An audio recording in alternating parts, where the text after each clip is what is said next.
All right, let's talk for a moment about how I raised over $5,000 a month in recurring donations for my nonprofit and how you can do the same. Okay, so $5,000 a month is $60,000 a year off the rip for your nonprofit, right? Which is a great position to be in when it comes to planning for the future and moving your mission forward. And so there's a couple of things I want to say on the front end before I get into the tips for getting to 5,000 a month, right? First, you've got to understand that there is no magic bullet, right? Everybody wants the secret sauce. They want the easy button. They want that bit of information that's going to take them from $0 a month to 5,000 a month overnight, right? With little effort. That doesn't exist. I'm here to tell you that, right? It takes a lot of hard work, and you're going to have to make yourself uncomfortable to reach a goal like this, right? And here's the deal. A lot of what I'm about to say is going to seem fundamental and obvious, but that's the deal, right? Those who persist in the fundamentals consistently over time are the ones who end up hitting these types of goals, right? Okay, and then one more picture I want to paint for you before I get going in this. When it comes to your monthly recurring revenue, if you know anything about the game of football, here's an analogy for you, right? Your monthly recurring revenue is like your run game, right? Your run game that pushes the offense down the field by 3 to 4 yards. You know, it's not the prettiest thing in the world, but it keeps the ball moving toward the end zone, right? And then your lump sum donations, right, or your one-time donations, those larger donations, those 5-figure, 6-figure donations, those are your pass game, right? They might take you down the field 30-yard chunks at a time, right? 40-yard chunks at a time, and they're exciting and they're fun, and everybody gets excited as they happen, but they're less consistent, they're less reliable, right? And so you want to really make sure you're focusing in on developing that run game, right? Having a decent balance between your monthly recurring and your lump sum donations. All right. Okay, so here's my tips on building a significant level of monthly recurring revenue for your organization, right? Number one, you have to be intentional about building this, right? All the time in the nonprofit world, I see leaders who are doing too much, right? They're focused on too many things. So you have to really focus in or minimize your focus to that which is most important for your nonprofit and ensure that you're spending a significant amount of time doing those things, right? And there are many other things, even in the fundraising realm, that are easier to focus on than building your recurring revenue, right? It's a challenging space. It requires time. It requires effort. It requires you feeling awkward at times and all of that, right? And so the natural tendency is to focus on the million other things that you can be focusing on. You've got to understand that money is really important for your organization. And in the realm of money, the recurring donation is probably the most important, right? So this has to be your number one priority as a nonprofit leader. If you don't spend a significant amount of time on it, you will never hit that goal, right? Clear time, be intentional about focusing on this, and don't get distracted. All right, number two, set a goal. All right, I told you it was going to sound fundamental, right? But it's really important to set a goal, right? Set a number that you want to get to for your recurring revenue. And it's helpful sometimes to tie this number to something, either at least in your head, but also you can tie it to something that you can promote to the community, right? Something that's compelling. If you're just doing this in your head, you can tie it to, I want to raise half my salary or all of my overhead expenses, right? In recurring revenue. And that's good, but even better is if you can tie it to something that's compelling for the community to get behind. And so I'll give you an example, right? When I worked for Farming with Friends, our big part of our mission, right, our big push was employing people with disabilities on a farm. And so to tie our recurring revenue to that is something that's compelling for the community, right? We want to raise enough money to make sure that the salaries for our employees with disabilities are all covered in recurring revenue. That's something compelling that people can get behind, right? And what you're doing is you're putting skin on this thing, right? You're helping them visualize what they're giving to, and they're much more likely to get behind it when it's something like that, right? When I worked for Fellowship of Christian Athletes, something that people were really excited about giving toward was Bibles, right? Bibles for coaches and athletes. And so they would give substantially to those things, right? To tie my recurring revenue to that, right? We're trying to meet our yearly Bible budget in recurring revenue. Here's that number, So tying that goal to something specific within your organization that's compelling for the community can be really helpful in getting people behind what you're doing. And another thing about this goal, set this goal at the thriving level, right? Not the surviving level. I see this happen all too often in the nonprofit world as well, right? Nonprofit leaders are like, I'd love to be at 5,000, but we just need 1,000 right now. Let's just set it there. No, right? And the truth is, even if you got to 1,000, you'd be like, we still need so much more. We're struggling, right? No, set it at the 5,000 mark. Set it at the thriving mark. Even if it seems really big to you right now, that's okay. Set it there. This does a couple of things, right? Number one, people want to be a part of something big, right? If you're a nonprofit leader that's always shooting for the bare minimum, people will feel that in all that you do, and they're just not as excited about getting involved with what you're doing, right? And on top of that, setting the goal high means that if you miss that goal, right? So you set that goal at 5K a month and you land at 4K a month, you're still in a really good spot, right? 4K a month is awesome. You set it low at 1K a month and you hit 800 a month, you're like, man, we're not doing so well, right? So set that goal at the thriving level, not the surviving level. Number 3, promote the goal consistently, right? It can't be a secret goal. It's got to be out there in the community for people to meet the need, right? And there's always a way to promote your goal without asking. You want to avoid donor burnout and ask, fatigue for your potential donors. So there's ways to get it out there that I'll talk about in a moment, but you want to consistently get that goal out there in front of people so that they know, hey, this is what we're shooting for.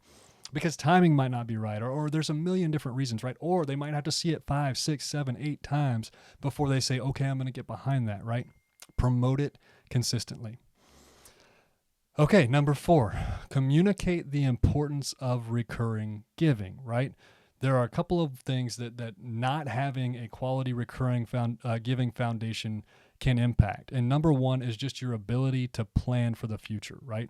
It's so uncertain. You think, I don't know if I can add staff today because I don't know if I'll have money in 6 months, 3 months, whatever it might be, to pay them, right? So it's so hard to plan for the future if you don't have a quality recurring giving foundation.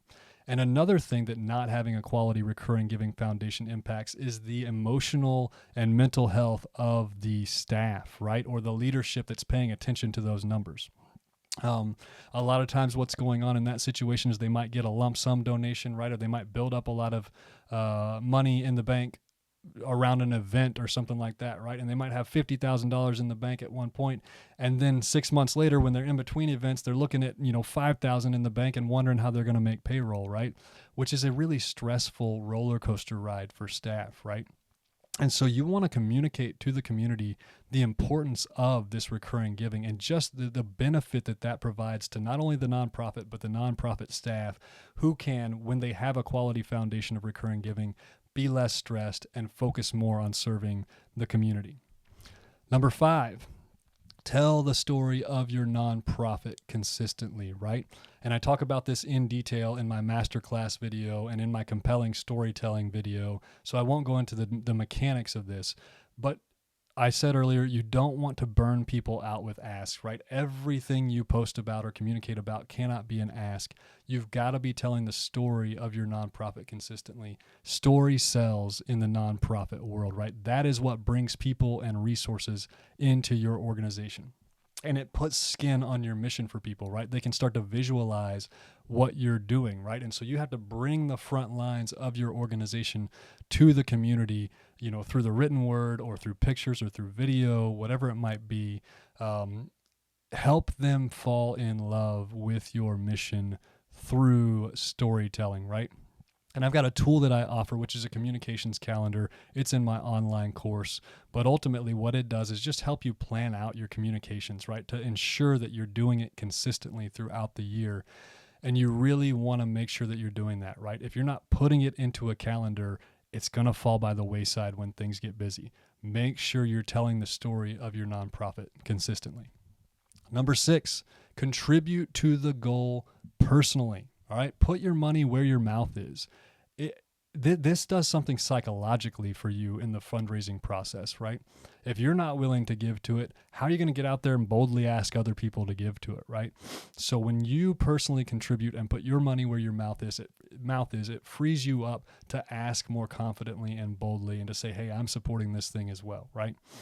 Number 7, I highly recommend that it's within your board expectations to have them contribute to this monthly recurring giving goal, right? To contribute to the organization on a monthly recurring basis.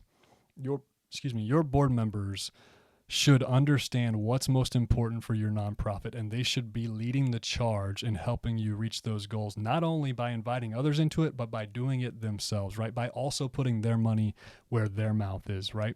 And they can build a lot of momentum for this goal, right?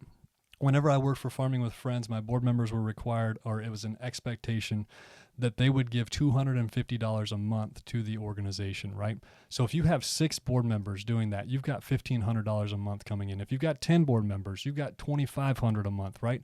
And what that does is then you can then promote that to the community, and the community can see, hey, there's other people in this community that believe in this enough to get behind it on a monthly basis, and therefore I'm going to jump in as well, right? So I'd highly recommend that. Number 8, celebrate wins publicly. And now this is a great way. Like I said, you don't want to burn people out by asking them all the time.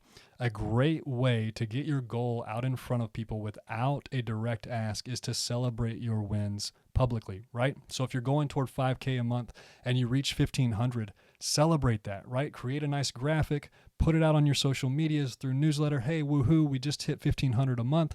Here's our goal. Here's what we're going toward. And it's more of an indirect way to put it in front of people without burning them out with an ask.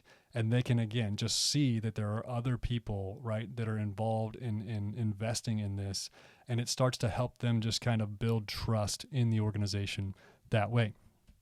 All right, number 9, ask a lot of people.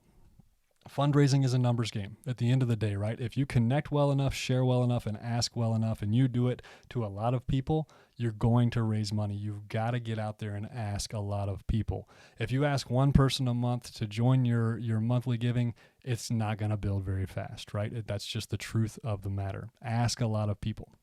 Number 10, don't be afraid to ask a lot of people. And what I mean by that is a lot of nonprofit leaders are afraid to ask too much of people, right? Like, I don't want to ask them to contribute that amount of time or that amount of money, whatever it might be. Don't do that, right? Let those people decide what their capacity is, what their giving boundaries are. You ask them boldly, courageously, confidently.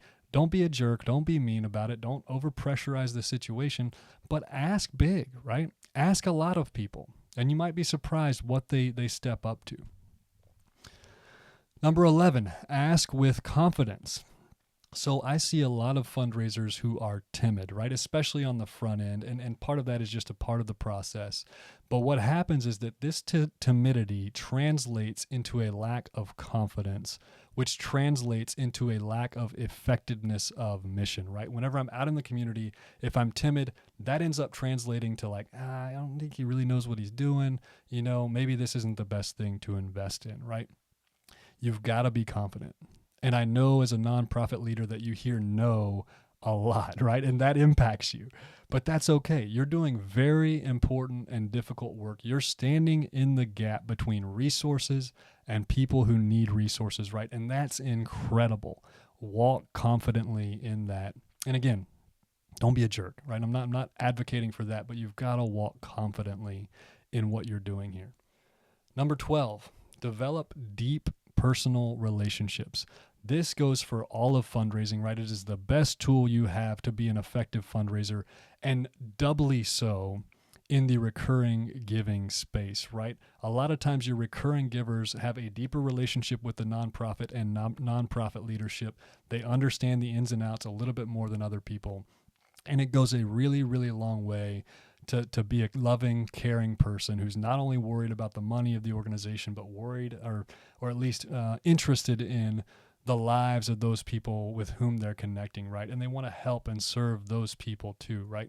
Before people will give on this level, a lot of times they have to know, like, and trust you, right? Now, occasionally you'll find some people who will give out of the blue on a recurring basis, but it's usually going to be a smaller donation, and it might be a donation that you can turn into a larger donation by developing a deep personal relationship.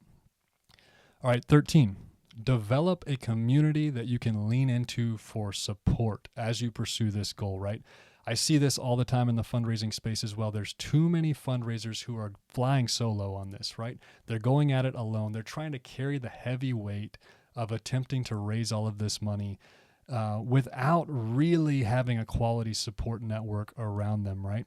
So what I'm advocating for here is that you join others. You find 1 to 3 other people who are in a similar boat to you, right? They're probably fundraising for a mission that is similar to yours or another mission, and you really respect what they're doing.